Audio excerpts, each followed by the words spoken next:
There's no escaping the adulting apocalypse, the slow rot, the creakening, the renaissance of random bruises.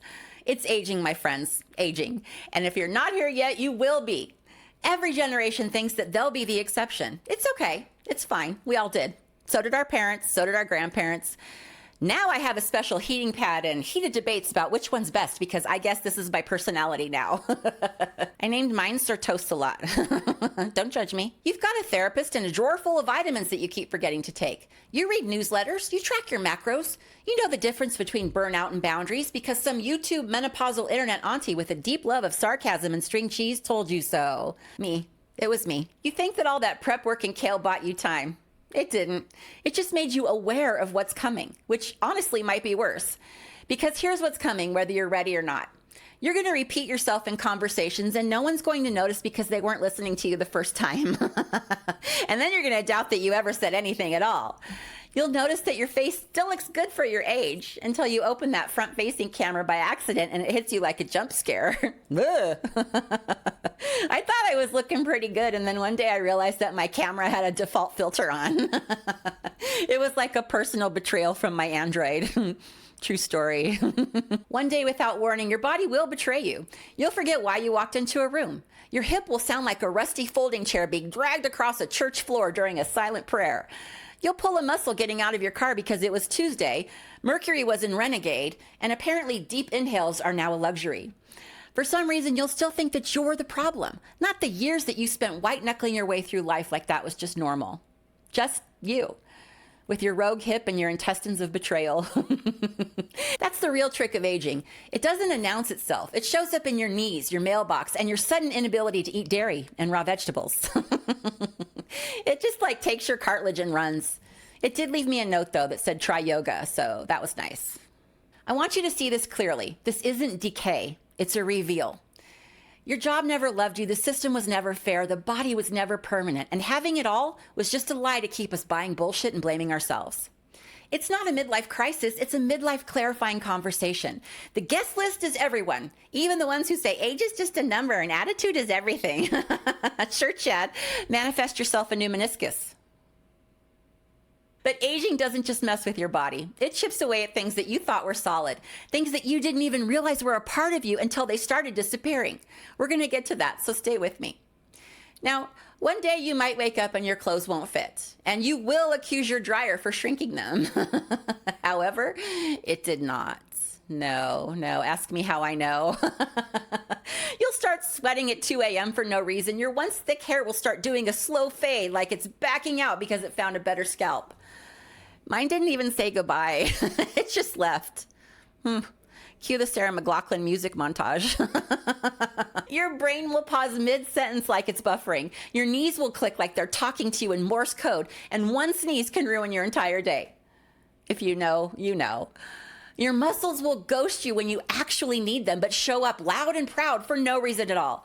Honestly, many of my one-on-ones are for people whose bodies are unionizing against them. If you need someone to listen who specializes in duct taping hope to chaos, hi, I'm your girl. The link is in the description if you want to sign up.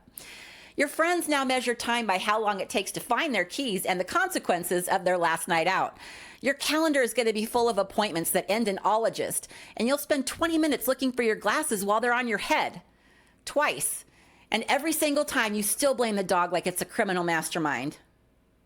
I mean, we saw it happen to our parents, our aunts, our uncles, that one coworker that I used to call old when she was just 47. But now it's you. You used to be promising. Now you're just tired all the time and weirdly good at filling out forms. Tell me, when did you first realize that adulthood wasn't what you thought it'd be? Like, what was the exact moment that made you go, oh, snap, this is it? I want to hear about it. I'll meet you in the comments. I'm sorry, my friends, but nothing is going to stop this slow motion car crash. But here's the thing, that grief, it's not the end. That's the evidence of how hard you've worked, of how long you've believed, of how deeply you tried to make it all fit. It's a sign of how much you care. This grief is not a sad playlist to binge. It's the volume knob that you've been too scared to touch. So turn it up. Let it blast. Now is the time that you can start measuring your successes by how close you can park to the entrance and whether or not you can sneak out before the meeting starts and still have everyone swear that you were there. It's those tiny wins that nobody talks about because bragging about survival feels like kind of a weird flex. I think that we all grieve our body changes, but the real heartbreak starts when something that you didn't expect to lose goes missing. There's a moment for me in my late 40s, early 50s when the advice started sounding like exit music, right? People wouldn't say, "Oh God, you still got it." They say things like, "Have you thought about your next move?" Translation, you're no longer a spotlight, you're a shadow. You've got less main character energy and more background extra that nobody remembers. Kind of like the red shirts on Star Trek. You die before the commercial break and nobody ever learns your name. I have begun aging out of purpose. I get told my experience is so valuable right before I'm ignored completely. Suddenly, the same ambition that got me in the room makes everyone else uncomfortable. The same voice that used to command respect gets labeled too intense. I used to be a leader. Now I'm a mentor, which is just code for we're done listening to you, but please stick around so we could ignore your advice in real time while taking credit for it later. And for a while, I've wondered if they were right. You start questioning your relevance. You start doubting yourself. You start convincing yourself that maybe it's time to just be grateful. Maybe this is just what aging is. Be quiet, be available, but don't be disruptive. Now, you'll do this all so smoothly that you'll convince yourself that it was your idea. But here's the thing. They didn't count on the part where you stop caring what they think. It's time to start performing for people that don't even care that you're on stage. We are not invisible. We are not interested in performing anymore. We don't owe anyone a show. This isn't dinner theater. You're not here to tap dance between layoffs and menopause. You are not here to make people comfortable. You are here to be a walking audit of all the bullshit. You're here to be clear, and clarity gets dismissed, labeled, pushed aside. But that clarity, that's power. That's rebellion. We are not in a decline. I refuse. I am pushing back. I refuse to play the game that I've already mastered. I refuse to be the polite mascot for a system that rewards optics over wisdom. I'm not fading out. I'm the commercial break that screams about diarrhea right before the kiss in your lavender-scented Lifetime drama. I'm the mood killer. I didn't lose my spark. I just got tired of burning myself alive to keep everyone else warm. And everyone should be terrified of that. Because the day that I stopped being the fire, they lost their light. And they realized that they never learned how to use a match. Because a person who stops performing is a person who can't be controlled. They forgot the part where we walk off the stage and pick up a mic. And once we take the mic, the whole show changes, but probably not in the way that you thought that it would. We keep thinking that if we just crack the right mix of vitamins, fiber, sleep, meds, and discipline, we'll either snap back to who we were or at least hold off what's coming. But the truth is we're not going back, and we're not outrunning this.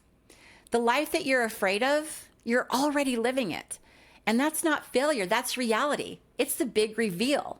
There's no refund, no store credit, and the manager's always on break.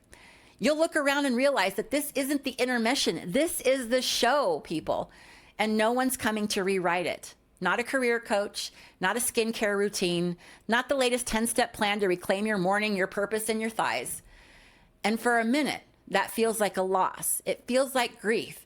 Because everything that you were sold about what it meant to succeed, to be valuable, to have it together, it starts to peel off like a label that never quite stuck.